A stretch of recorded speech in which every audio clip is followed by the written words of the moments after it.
Hello, everyone, and welcome back to the Royal Watcher podcast. My name is Saad Salman.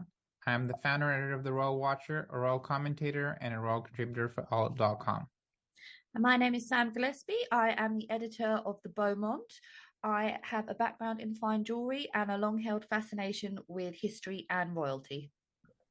And welcome back to another episode. This week, we're joined by a really special guest. Charlie, why don't you introduce yourself? Hi, I'm Charlie. I'm the creator of Not a Royal Expert, which social media account on various platforms, mainly TikTok. Thank you for having me. It's a pleasure. I think me and Sam have been discussing inviting you for the past couple of weeks, and then we're so happy that it just kind of worked out today. Yeah.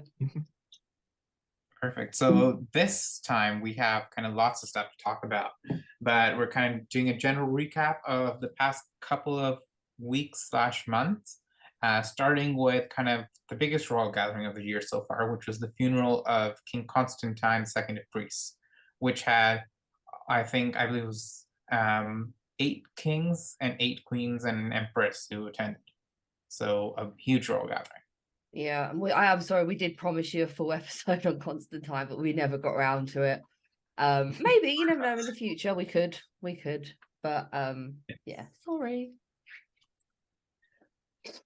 And so I think we had everyone from around Europe. I think the Jordanian royal family was there. And the biggest kind of omission was the British royal family, who only sent the Princess Royal and not the king, who was a good friend of King Constantine, or the Prince of Wales, who was the godson of King Constantine. So there were really mixed feelings on that. But I think overall, I was shocked that we even sent Anne.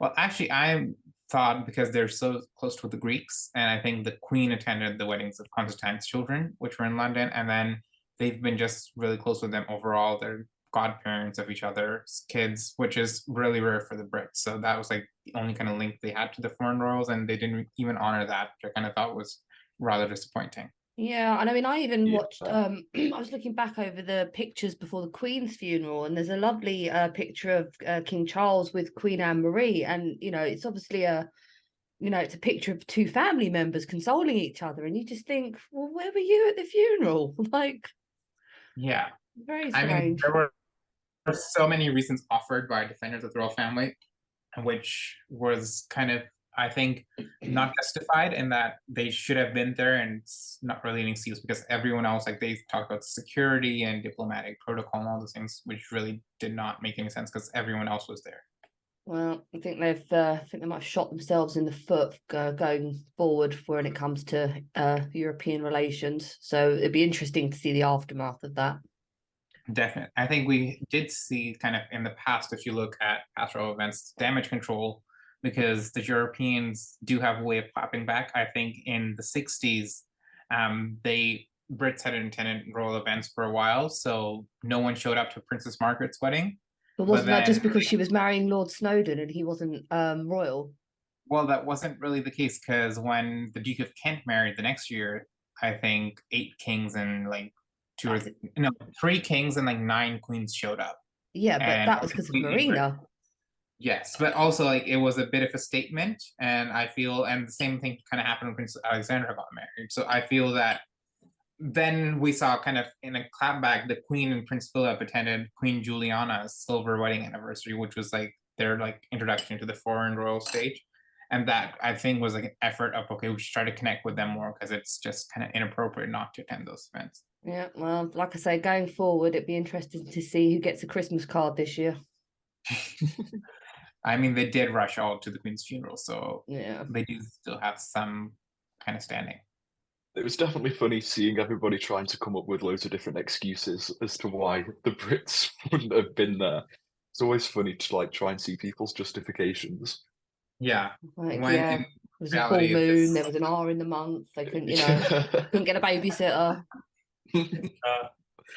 I mean, no, people on the defenders, I call them, but they really have some like crazy justifications of stuff that, okay, like I think in general, I speak from, I think the 3 of us when I say that we kind of follow the royal family, but we aren't afraid to criticize their wrong moves. So No. it's that scrutiny is important, and you can't really kind of go along with every single decision they make and say that was the correct one.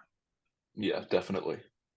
So I think that funeral was in January, and then last month they had a memorial service in Athens, which the royal family announced that was going to be a kind of gathering of foreign royals, but we only saw the Spanish royal family through his sister Queen Sophia and the Greek royal family. So kind of no more foreign royals, and there was kind of talks of a planned memorial service in London, but Crown Prince Pavlos has said that nothing's kind of been planned for that yet. Yeah, it's very interesting that, we all thought there was going to be a memorial around the time of the coronation, but maybe that's just not going to happen, or which is weird because, they spent sort of the best part of their exile in Britain. So, they must have had friends here and connections and, staff members that worked for them while they were here. Surely they would want to, commemorate, the king's life. But yeah, strange. Maybe they might do something privately. Who knows? Yeah, I was remembering, I think back in 99, there was a big memorial service for King Hussein of Jordan. And that was the day before Princess Alexia of Greece's wedding. So all the European royals were in town anyway. And they planned that in a sense, so all of them could attend the memorial and then the wedding the next day, which kind of made sense in a logistical way that they didn't really have to gather some other country for that. Yeah. Well, maybe that's what they're planning to do. Interesting. Yeah. So this was the main event of last month, and it was really an end to King Constantine's kind of legacy in Greece. I think they've ended everything after that. And that takes us to kind of news in the UK, which began with kind of letters patent announcing the title of the Prince of Wales officially. And then just a few days after that, we got a surprise announcement that the children of the Duke and Duchess of Sussex were going to use their styles of Prince and Princess of Sussex from now on, which they have been legally entitled to do so since September, but they hadn't now for various reasons. I don't know if I can comment on this without being neutral, so I might just let you two guys talk about it. Always exciting news in the UK. Yes, I think let's kind of start with just talking a bit about when they were born. I just found it a very strange decision, using neutral words, and to not allow them to use their courtesy titles, which were Earl and Lady. But now that they're using their princely titles, it kind of just makes it all right, because the official explanation, and one that was repeated by the parents and their spokespeople at the time, even outside the royal family, was they wanted their children to have normal life without any titles or the burden of titles. But now giving them the highest titles they can ever have just kind of relegates all those conversations.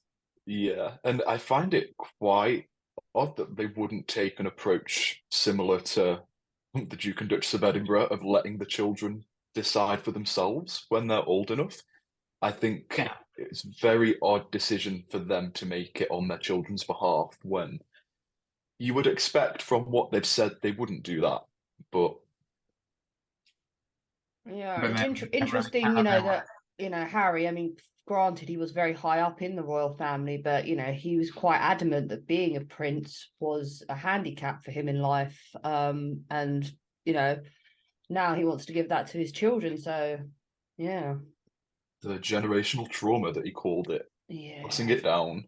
Passing it down. Especially for children who are so removed from the UK and royal duties and kind of the wider royal family in general, for them to have just these kind of meaningless titles, in a sense, will be even a bigger burden, because they don't have any of the trappings to kind of go to back up any of their titles. Yeah, I think I remember reading an article from years ago, and it was talking about how sort of just as we've mentioned the Greeks, because the Crown Princess Marie Chantal is American, and she's based in New York.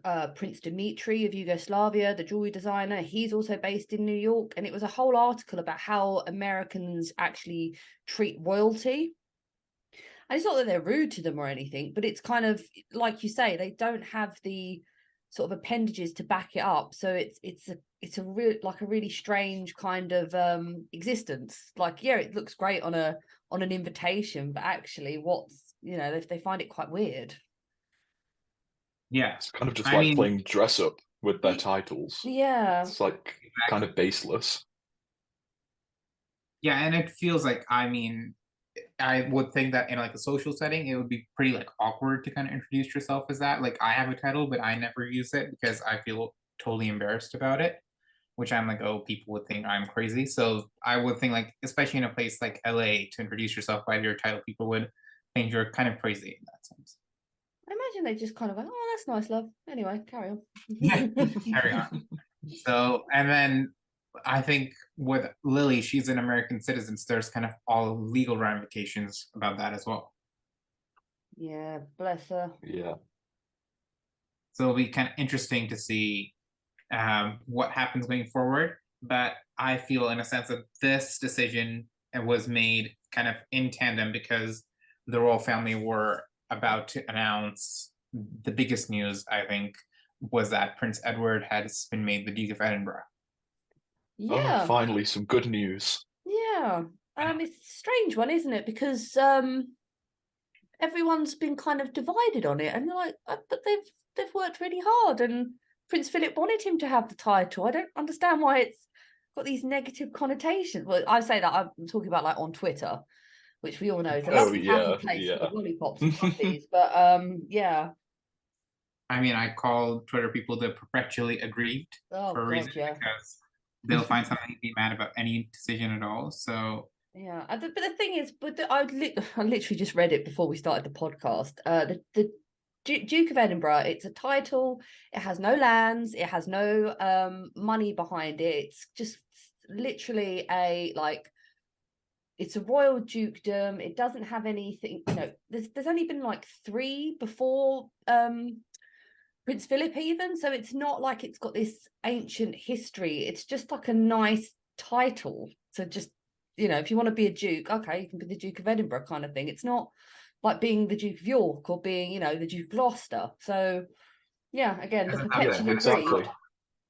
and the fact that it's only a lifetime title, that's kind of, in a sense, I feel about it two ways. I like that it's setting a precedent because I feel that in the future, kind of the important like royal dukedoms like York, Gloucester, Kent, they really kind of should have been for life because that way they kind of remain with the main royal family, and like the Princess Royal, that sort of title where it remains with the title holder and then it doesn't really pass on and leave the royal family. So that way, I feel this is a good way to maintain that Edinburgh title because it is the place of the capital of Scotland. So it is a major kind of location in that sense. That they Yeah. should control, they should kind of have that and retain that in the royal family. But I also had hope that this would be an opportunity for the king to create a title with kind of equal succession and allow Lady Louise to succeed to the Edinburgh title while James could get the Wessex title. And this would start the new trend, especially among the wider aristocracy, and kind of change their succession laws. As Yeah. like there's been bills in parliament to do that for a while, but they never really get too far. Yeah. The only thing is, if they did that, it would like you say, it would kind of like defeat the object of the slimmed down monarchy, because then you'd end up like Queen Victoria's family before World War One, just like who's royal. Like there'd be just way too many princes and Yeah. princesses and dukes and duchesses and earls and everything. But there was that really weird rumor, wasn't there, that Princess Charlotte was going to get it to honor the Queen, because technically the Queen, before she became the Queen, was the Duchess of Edinburgh. But I don't recall, and I love watching those old Pathé films from like the 50s. I don't recall the Queen ever being referred to as the Duchess of Edinburgh, even though she Yeah, was. So I don't that's understand like how strange. Yeah. Charlotte would have been, and one, Charlotte will end up becoming the Princess Royal, which is the title given to the eldest female of the king, a female child of the king. But yeah, so I don't know where they got that from. But I mean, people did believe it. If you take a look at my comments, and every kind of other comment was, yes, Charlotte will get the title. That's why they didn't give it to him, kind of for his heirs as well, which I Oh, kind of found that a bit strange. But I like that, in a sense, one way that all of these dukedoms are being given, because they could have not given it all and kind of stopped it, but that they're changing it up and there's no kind of set rules preventing them. Because in the past, this used to happen as well, that Queen Victoria gave a couple of I think, dukedoms to her aunts and stuff, which are only for life and didn't really move forward. So this is using past presidents without kind of complicating things. Yeah, and especially seeing as, the what was it, after 1999, where the hereditary peers lost a lot of places in the House of Lords. I think if the king was to go around creating titles now, it would look very bad. Definitely. So this was, I think, I really like Charlie a few days before, the day before when they announced the Sussex title. You posted, I think, on Twitter and a couple of places calling Sophie the Duchess of Edinburgh, and then it happened the next day. I was like, sort of foresight. Yeah, I posted on my Instagram story. I was like, look at what the Duchess of Edinburgh's done today. And then I had to clarify. I was like, I'm joking. I'm just manifesting. And then the next day it was announced. I was like, perfect. This is brilliant. You should have put a bet on, for God's sake. Yeah. I mean, when I was kind of scheduling my articles and using the Earl of Wessex title in that the day before, and I was like, yeah, I have a feeling they might announce it, but I also don't want to really jump the gun because the moment they announced the Sussex stuff, and then I was looking at, okay, yeah, it's Edward's birthday in 2 days. So I think this is like a prelude to announcing that without having any backlash on the Sussex titles. So this is kind of tying everything up neatly. Yeah, I think like overall, this was Twitter aside, this news was very well received. I think whenever I talk about titles, it's very mixed, but when I shared this news on my other socials, it was very, very well received. I don't think I've actually seen a single negative comment, which is very, very, very rare. That very rarely happens. I don't think I've actually seen anybody, Twitter aside, complaining about this. Yeah, well, I think people probably don't recall. I mean, it was years and years ago.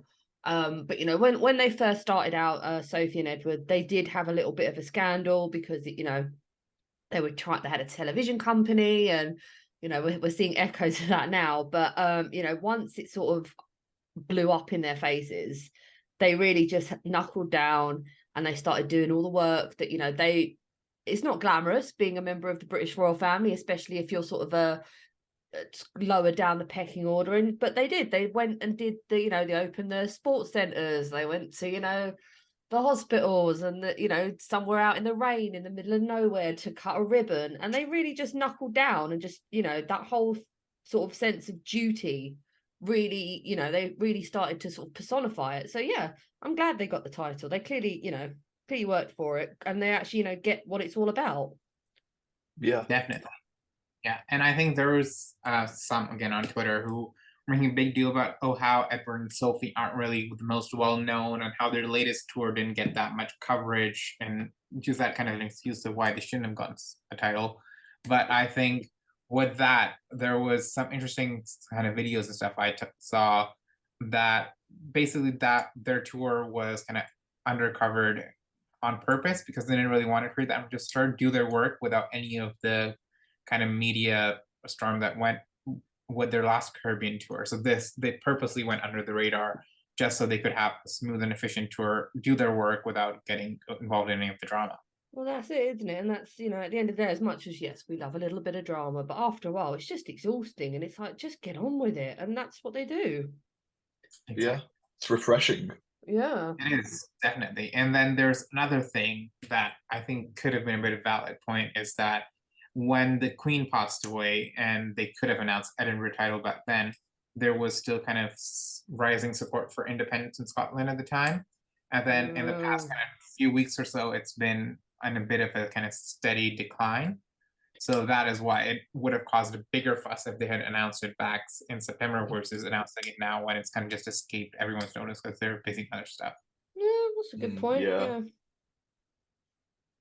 So interesting developments, and nice to see that Edward is included in the Royal Dukes now. And yeah, I think Charlie, you shared a video of him in Edinburgh on the day it was announced, and he was saying "My wife, the Duchess," which I thought was very sweet. Oh, he was over the moon. You could just tell. Definitely. So remind me again why he didn't get the title when he married? Remind me. I think because Philip held it. And no, just like, why didn't he get a dukedom in general? Why was he created the Earl of Wessex and not, like, I don't know, like the Duke of Clarence or something? I I think don't. didn't he just choose it because he liked it? Yeah, Yeah. because he liked the whole he was into history and wanted the Wessex title because it was the ancient, but the Queen didn't want to make him Duke of Wessex because that was kind of creating something new. And then there's that whole Edinburgh mess. Also, at the same time, he wasn't a working royal and he was expected to continue kind of normal life. So making him Okay. because like the same way she made Tony Snowden an earl was that she wanted he wasn't going to be a working royal. He was going to continue his work as a photographer. And same way Edward was going to be an earl because he was going to continue his own stuff without and dukedom was kind of only reserved for people who are going to become working royals. So that may be kind of the main reason why. Okay. Cool. That That is explains kind of that. my hypothesis rather than there being actual facts. So on that same note, talking about the British royals, this I think at the start of the month, the Norwegian Crown Prince and Crown Princess were on a business promotion visit to the UK, which was originally scheduled for the week of the Queen's death, and they canceled that. I think it was the 10th and the 11th of September, and instead was rescheduled to the 1st and 2nd of March. So they had a kind of roundtable conference with the Prince and Princess of Wales at Windsor Castle. There was a business conference and a kind of grand Norwegian gala dinner as well. Oh, okay. Cool. But no tiaras. No tiaras. It Ugh. was No. a fairly informal visit, I'm afraid. And we might see them back in London for the coronation. So Yeah. hopefully they bring the tiara then. But knowing her tiaras are pretty small, I wouldn't count on it being a pretty memorable occasion. Yeah, but I'll settle for the Daisy Bando. I'm not. It doesn't have to be big. It doesn't have to be the emerald one. Well, actually, the emerald has been worn to the past like 4 British coronations. So I would hope that she might, because it was worn by Crown Princess Martha to the 1937 and the 53 coronations, and then by Crown Princess Margareta of Sweden, Mm. who learned it from the Swedish Queen at the time for the 1911 coronation. Oh yeah, I do So remember that. Yeah. there's Okay. a bit of precedence of her to wear it now, but who knows if they're going to honor that or not? Oh. Probably not. Mm. Well, But I'm living interesting. hope. Yes, interesting event. From one side is that the Prince and Princess of Wales are welcoming royals, kind of officially, and then at Windsor Castle of all places, which means they are. I think we increasingly see them using it as their office rather than just kind of a secondary residence because there's no one really lives there now. So it's nice to see it being used. Yeah. So, and the meeting they had was with representatives from leading Norwegian business working on green energy solutions. So, very much kind of working on stuff that the 4 of them already do champion. Yeah, I think that's been quite a big pattern with a lot of the royal visits that we've seen lately. They've all been very green business centered, which has been interesting to see. Definitely. Yeah, I think this is an interesting trend that we're seeing, and I think we'll continue to see going forward as where have they announced the location of the next first shot prize yet? Not to my knowledge, but I'm not everyone to ask. Yeah, no, I remember something about them kind of involving because Crown Princess Victoria of Sweden works a lot in the environmental sector as well. Now singing like and so do the Danes. So it'll be interesting how kind of they are able to combine their working. This may be the way they're going to be connected to the European royals rather than in those official visits with tiaras that we would have seen in the years past. Okay, yeah, maybe that's an evolution of the institution going forward.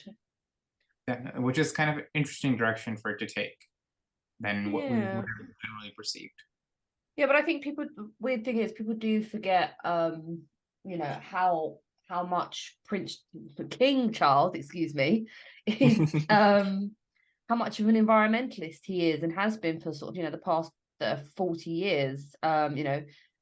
Not just with his organic farming, but also with he built a whole town down in Cornwall called Poundbury that's completely ecologically sound, and it's all about working with the environment and making sure that they've got solar power and there's not it's very pedestrianized. So I think going forward that's definitely going to be a big theme with his reign. Definitely. And I think this is one of those kind of a lot of people online, especially, do like to point out the roles are really out of touch in places. And I think this is one of those things that are so relevant and keeping them so connected to the really current problems and the challenges the world is facing. The roles are at the forefront of this kind of tackling solutions to climate change. Yeah, well, it is the hot topic at the moment, isn't it? So yeah. Yeah, And definitely. with the royals, they definitely keep it in focus kind of all the time as compared to politicians who do kind of put on the back burner at times. But interesting trip this, and then kind of a similar environmental theme on the Danish crown prince couple's visit to India, which came just a few days after Queen Margrethe's back surgery. So we saw the crown prince as regent for a few days, and then they went off to India. I think it was a 5-day trip, and while they were gone, his aunt was the regent, and then he's been regent ever since they came back. So pretty critical time, but I think it must have been planned quite a long time ago. Oh, okay. It's nice to see a happy royal couple in front of the Taj Mahal, I must say. Definitely, they did take that iconic photo, and then they have an interesting kind of itinerary. I kind of covered it all at the end, but so the Taj Mahal and the visit to Agra was on day 1, and then on day 2, for those watching online on YouTube, you can see on the right there's a picture of them attending this grand gala dinner, again with the Danish business delegation. So I think one thing we don't really see in British royal visits is that they are involved in kind of promoting their country from an economic point of view, which the Scandinavian and the Dutch couples really, they take business delegations, they take companies, leaders to other countries, and their visits have a very practical purpose in which they try to create trade deals and have conferences and really create connections with the country they're visiting on more than like a soft power superficial level. And the royals take care of kind of the ceremonial stuff. They have a look over all the aspects of what the business deals are doing, but it's really them leading an entire delegation, which I find such a kind of refreshing way for state visits to be done, which you don't really see that much in the UK. Yeah, I didn't know that. I wonder why we don't do that. Would Yeah, it'd definitely be interesting to see that. Yeah, would it be seen as interfering? I mean, do we know that they don't do that? Do we not, maybe they turn up and they're in the back somewhere. I think definitely in the UK, if our royals openly did that, I don't think it'd be very well received. I feel like people would see it as meddling.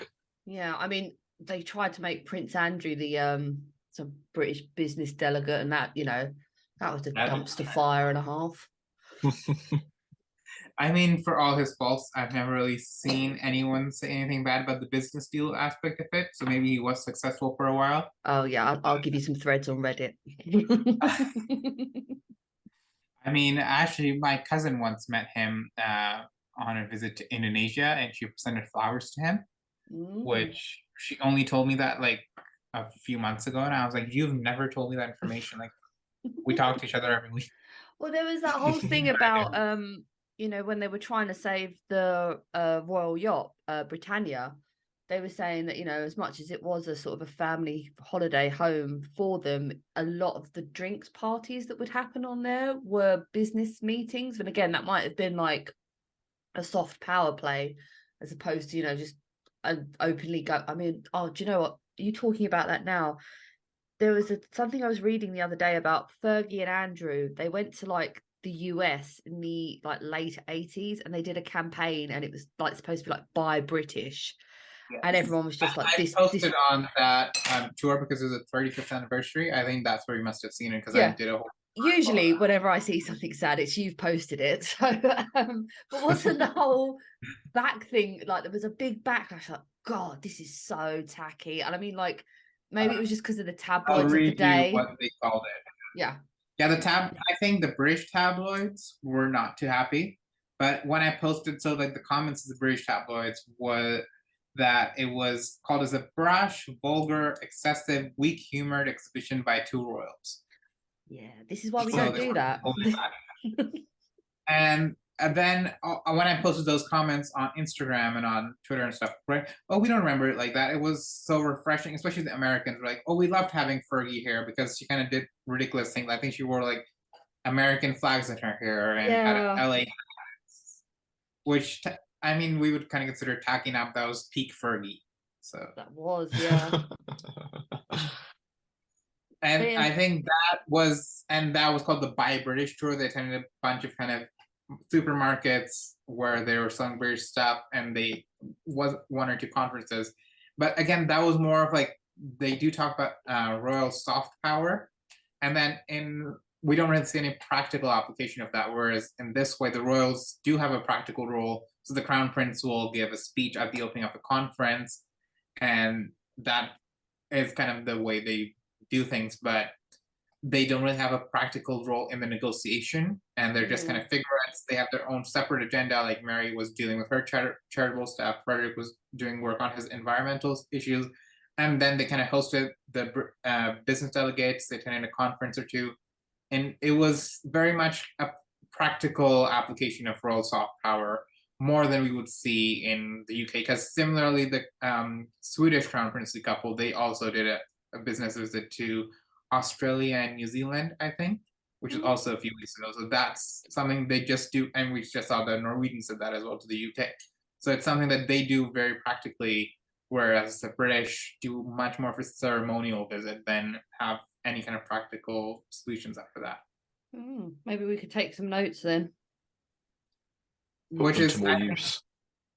Definitely. And that's where I think, looking at this environmental aspect, I think that's where we're seeing a bit of change happening in the royal, the way the royals are carrying out their duties these days. And a big kind of aspect has to do with the fact that we haven't really had a formal state visit, outgoing state visit from the UK for a couple of years, and until the end of this month, of course.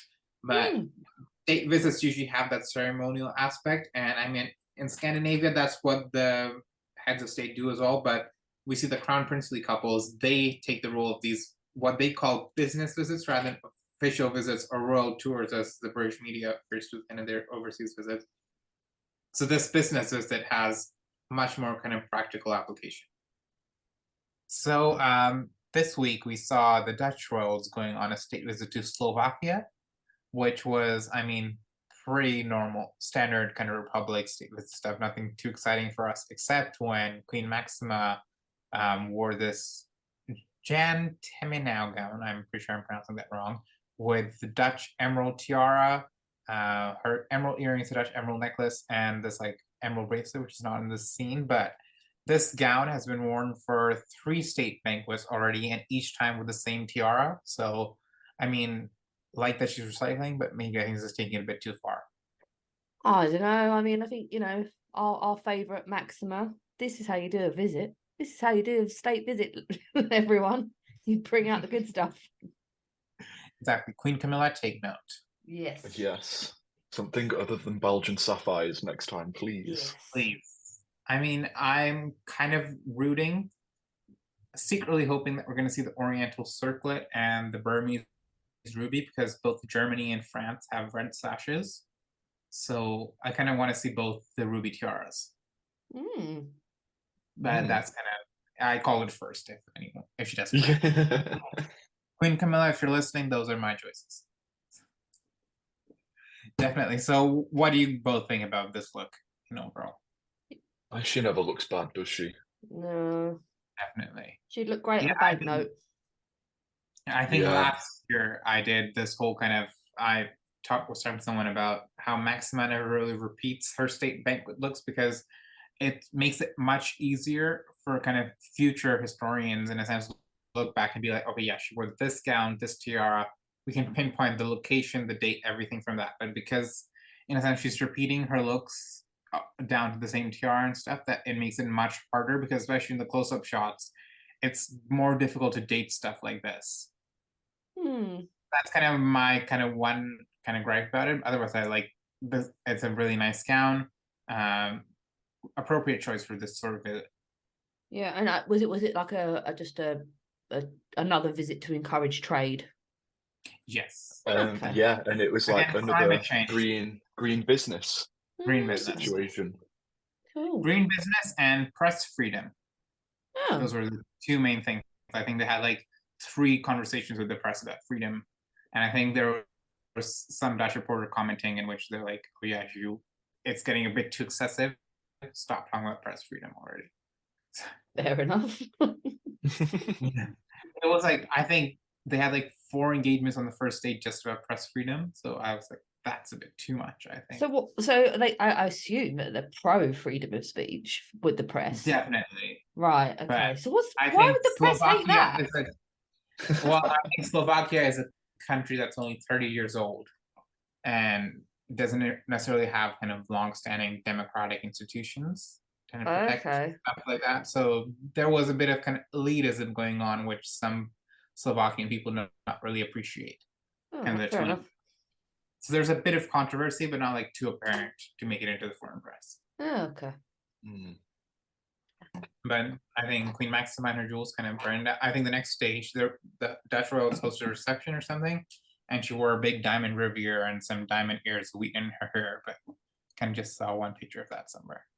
Yeah. So she did bring her jewels, kind of smooth things along, which is what queens should do.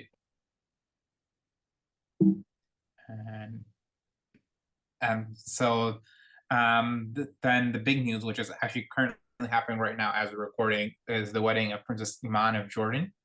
And earlier this week, Queen Rania released kind of this Instagram reel of her daughter wearing her diamond tiara, which Queen Rania had only worn once actually 2 times back in 2000 for a state visit to UK and a portrait taken back then.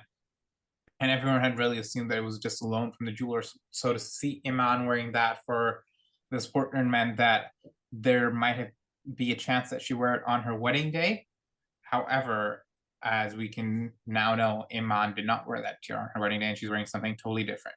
How strange. I mean, why would you put out a picture of her wearing a tiara only for her not to? I thought it was weird that they put it out with her wearing the tiara before she got married. It's like, isn't it supposed to be a surprise on the day? So maybe we've missed something. Maybe it's a tradition. Queen Rania clickbaiting the wedding. Possibly. Definitely. I think think we should have.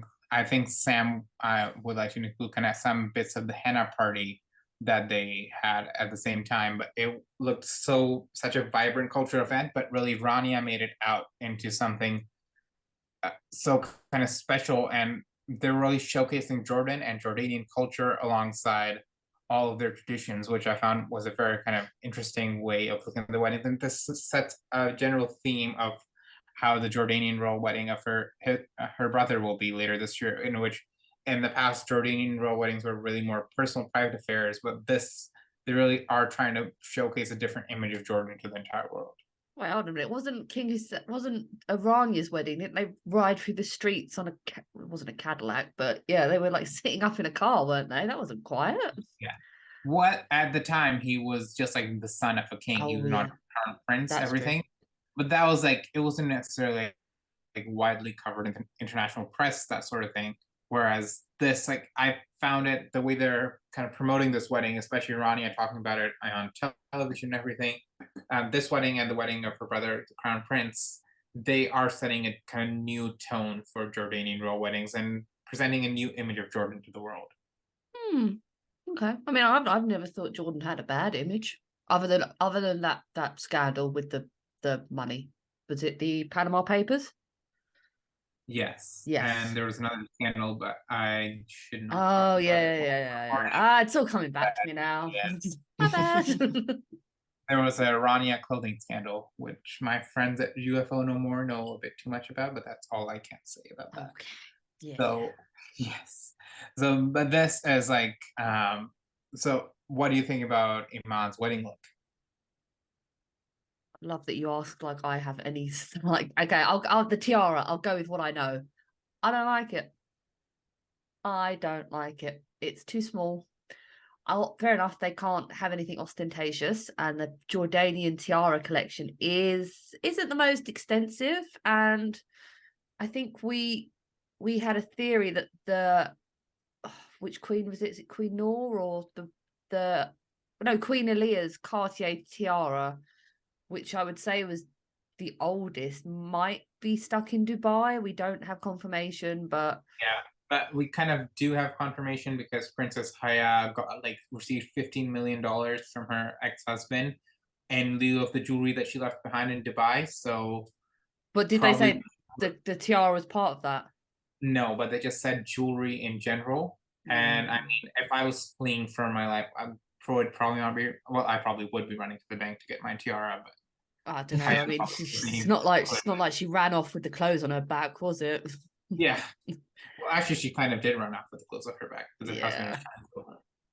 But also, I mean, that particular tiara as well, Queen Aliyah, it's a different wife, isn't it? Because King Hussein had 4 wives.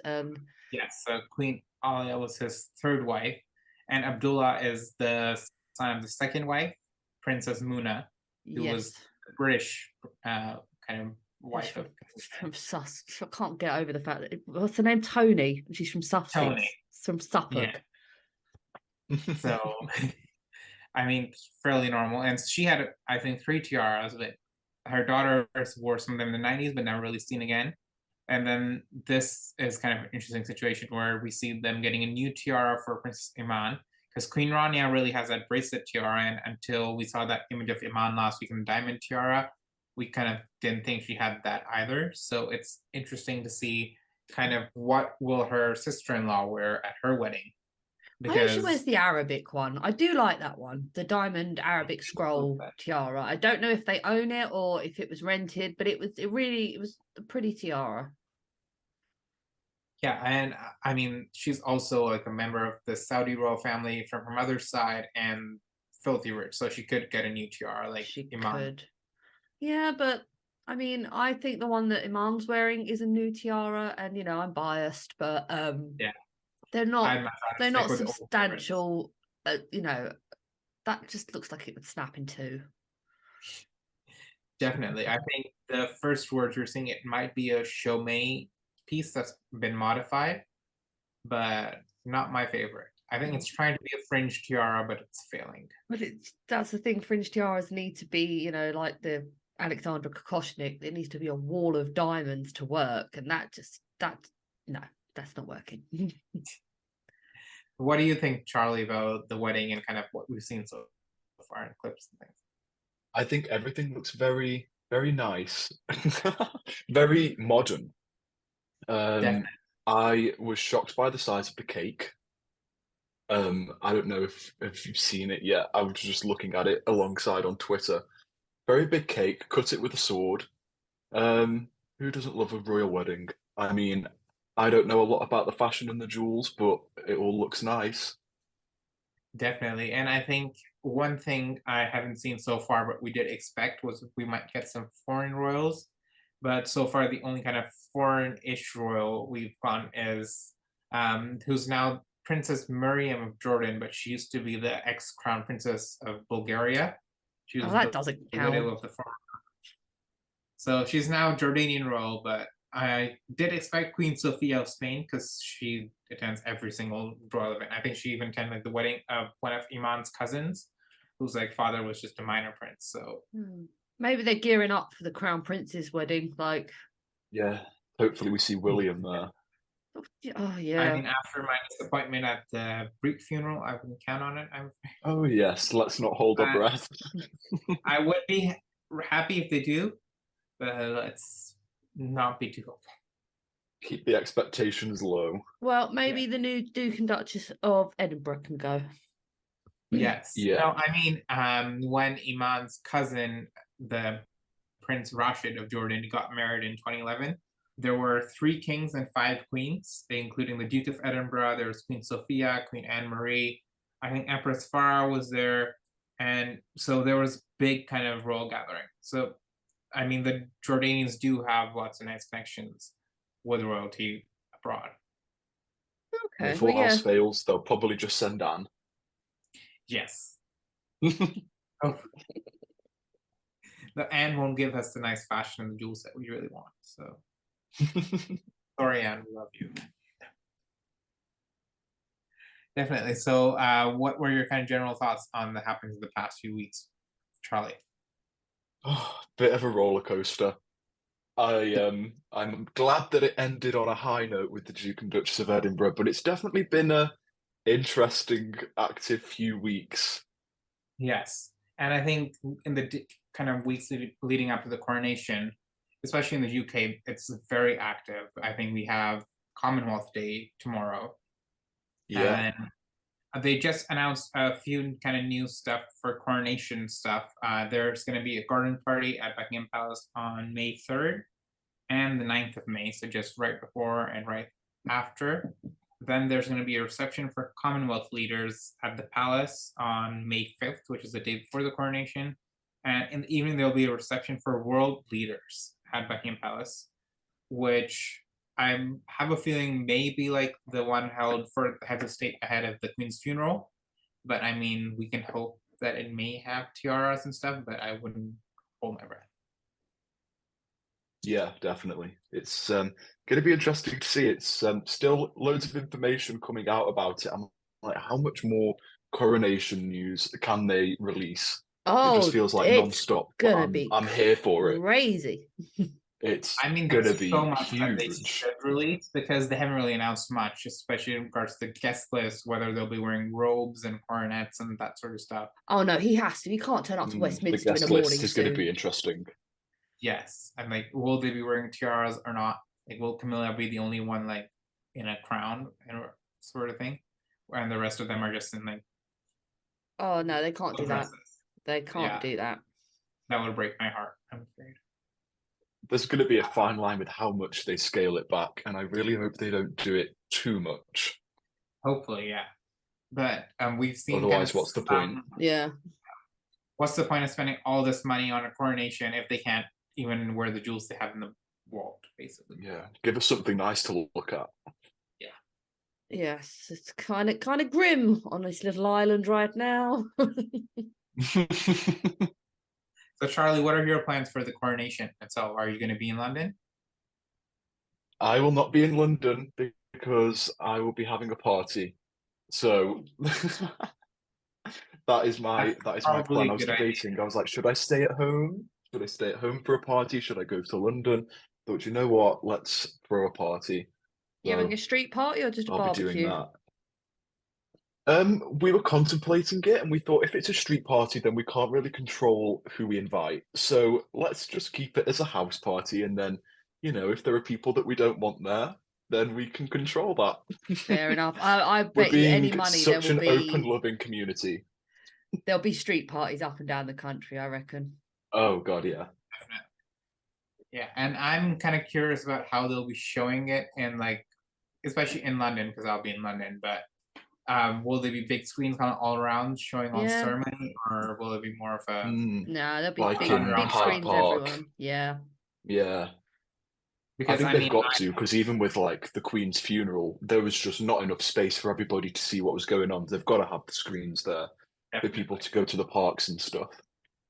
Yeah, I think I do enjoy kind of covering because I have to cover all the coronation live. So I'm more worried about having everything done kind of in quick succession and having it done efficiently. And when you're in the crowd, you can't necessarily kind of take your laptop out and be covering from live feed, taking screenshots and stuff and posting it. So I'm what much rather kind of have an experience where I can kind of do both, be present, but also not kind of be so behind on my work because I am kind of going on a business with it. So hopefully it'll work out. Mm. Yeah. So, Charlie, where can everyone find you on social media? I am I'm not a royal expert everywhere. If I have an account on some social media, it'll be that. So Twitter, Instagram, TikTok, nothing on YouTube yet, but there is a channel there. So Perfect. No, I will have all the links in the descriptions on all the streaming platforms, on YouTube, and also on the Royal Watcher website.